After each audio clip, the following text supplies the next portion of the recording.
Welcome back to Stooge Stream. I'm your host, the Stooge. This is the cartoon review where I'm looking at the 1984's Generation 1 Transformers series, breaking it down episode by episode. We're up to Season 1, Episode 2, More Than Meets the Eye, Part 2, which was part of the three-part opening trilogy for the Transformers series. When we left off, the Autobots were still trapped in the fire with Sparkplug and Spike of the ruins of the oil rig that the Decepticons had just destroyed and stolen the Energon from. The Autobots free themselves from the fiery remains of the rig while saving Spike and Sparkplug along the way. And the humans ask to help, which Prime agrees to because they know Earth better than the Autobots do. Spike is fooled by Soundwave into picking him up in tape player mode after he gives a little monologue and gets taken into the Ark. Mirage and Hound do tricks for Spike, Mirage disappearing, Hound transforming and showing him his hologram driver. While this is going on, Soundwave gets Ravage to hack Teletran 1 to learn more about Earth and its resources, while Hound takes Spike for a joyride. Spike gets back, finds Soundwave, sets off the alarm. Ravage and Soundwave try and escape. Soundwave gets away, Ravage gets caught. So this was actually a very cool sequence, the way it was drawn and stuff. The only thing is, it almost felt like it skipped between Spike joyriding and Spike getting back to the Ark, but whatever. Decepticons find out from Teletran 1 that there's a hydroelectric plant nearby, and they're going to set off a tidal wave to go through the hydroelectric plant to overpower it, turn the power into Energon cubes. More Energon means they're going to get back to Cybertron quicker and take it over. They're happy. This is great news. They get Rumble to use his pile drivers underwater to start the tidal wave, which starts overflowing the generator. This brings it back to the whole overtone theme of energy crisis, power. This was happening in the world in the 80s. There was an energy crisis. So just the overarching themes of the fact that this is all about power and resources. I mean, we've fought wars in recent time over power and resources. What do you think we were in the Gulf for? We were trying to get their oil. What do you think we were in Afghanistan for? We're trying to control the oil fields. Like, whatever they want to tell you about the, sociological and everything else meaning behind the war is all absolute bullshit. It's all about power. And they boiled that right down in the early 80s with the Transformers, which was very cool. So who controls the power controls everything, and this is what the Decepticons want. They want the power. They want to go back to Cybertron with the power. They want to take over Cybertron with their power. So the tidal wave starts. Decepticons take over the dam. The Autobots find out about what's going on, so they're coming to stop them. And this is where it breaks down into a few different pieces, which is pretty cool. So Hound goes into the water to stop Rumble. So they're having a little fight underwater. Ironhide and Bumblebee start shooting in a new riverbed for the water to flow through, rather than it hitting this town and taking out this house. And they're like, hey, thanks, neighbor. There's got to be little corny bits because it was the 80s. The rest go to the plant to fight the Decepticons. You have Mirage and Ironhide, I believe, doing a little fight sequence. Prime and Megatron. This is the first cool Prime and Megatron fight sequence. So Megatron gets the upper hand at first, and Prime's hanging off a ledge and only manages to get back up because Starscream screws up, which has that whole Starscream's a screw up, and Megatron and him don't get along thing happening as well, which plays throughout the rest of the series. The first time you see Prime's laser axe and Megatron's laser mace, they have a cool little fight sequence. Then we cut back to Rumble gets the drop on Hound by literally dropping a mountain on him underwater. He comes out and Spike starts trying to fight him like, Spike, you're an idiot. So Spike screams, distracts Prime. Megatron knocks Prime off the ledge they're on into the river. Decepticons get away with the Energon. So this is twice in a row now. The bad guys have actually won. They've gotten away with the whole plan. The whole plan was to get the Energon.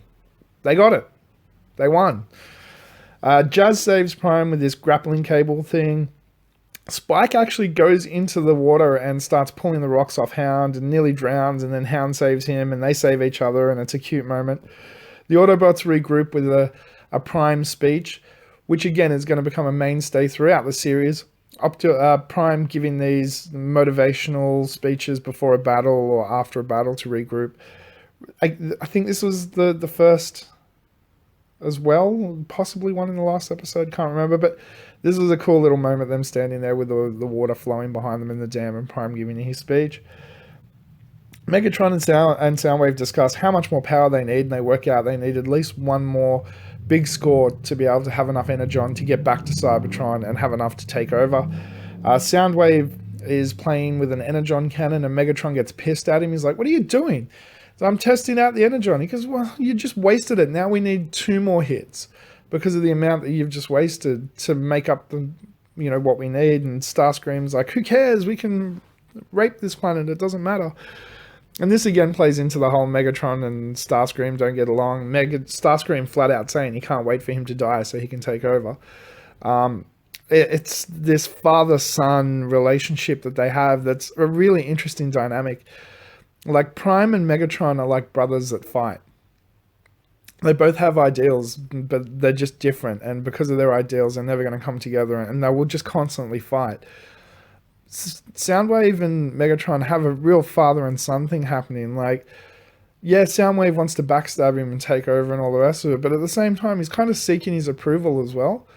So I like the relationship they have. It's quite well played out throughout the series, and this was they started it really early on. This wasn't something that they just decided later on, like, "Oh, let's just make him that." No, all of this was planned out from the beginning, which is very cool. So Trailbreaker is actually spying on them. So it's the reverse of the last time where Soundwave was spying on the Autobots. Now Trailbreaker is spying on the Decepticons, which is very cool. The Seekers find him, start attacking him when they're about to go to this new place, which is the mine that the Decepticons were talking about earlier. Sunstreaker and Sideswipe save Trailbreaker. They get away. The Decepticons get to the mine, start stealing Energon from the mine. So they come up with a plan, the Autobots. Sparkplug and Bumblebee are going to sneak in and set off a bomb to bury the Decepticons in the mine. We know this is not going to work out well for everyone. They get caught by a couple of the Seekers after setting up the bomb. Prime sends in Roller to find out what's going on, but the bomb's already been set. There's a limited amount of time left. I think it's like 30 seconds. Roller gets in there. As soon as Roller gets through the door, the mine explodes. Prime goes tumbling down the mountain, and Roller is trapped in there. Bumblebee's trapped in there. Sparkplug's trapped in there, and all the Decepticons are trapped in there. What's going to happen next? That's right, they left us on another cliffhanger. We don't know what's going to happen. Well, I do, because I've seen this before, but you don't. Maybe you do. Maybe you don't. It's awesome. I love how cartoons used to do this back in the day, and you'd have to wait like a whole week to see the next episode. So that was very, very cool. I'm really enjoying rewatching this series. There'll be another episode later in the week with episode 3. But before I get to that, I'm going to butcher this name, so let me try my best here. Swathi Cool, I'll spell it. It's a YouTube subscriber, SWATHECQGL. Pointed out that in the last episode I said that the Seekers were F-16 jets. They're not, they're F-15 jets, which is cool. I was not aware. I'm not really good on military stuff, so thank you. I have learned something. I believe I missaid that it was someone else, but it's actually Starscream who shoots at the Ark, causing Prime to get shifted over and get repaired in that repair sequence at the beginning. So thank you so much. Yes, I know that was Starscream because he's like, I'm an idiot, which is going to happen a lot throughout the series. But yeah, I probably missaid that. So awesome. Thank you so much for watching. Really, really appreciate it. If I make any other mistakes or I've missed something, make sure you comment below. Let me know what I've missed so we can all learn and have an awesome little community of people enjoying watching this. And if you want to watch along, I'm sure you can find places where you can watch the series as well and watch the episodes after I've talked about them before, whatever you want to do. Let me know what you think in the comments below. If there's any other shows that you think I should be watching, I may be getting to them in the future. Let me know in the comments below. We've also got Wife versus Cartoon episodes every Sunday where I show my wife a whole lot of cartoons she missed during the 80s and 90s. If you missed the last episode, we cover Marshall Bravestar and the Toxic Crusaders, one episode from each of those series just to see what she thought. And we're going to continue on again this Sunday. Thank you so much for listening. I hope you enjoyed this. What are you watching? What were your favorite cartoons from the 80s? What were your favorite episodes of Transformers? Comment below, like, share, subscribe, all those good things. And don't forget, adventure, excitement. Stooge craves not these things. Welcome to the Stooge Revolution.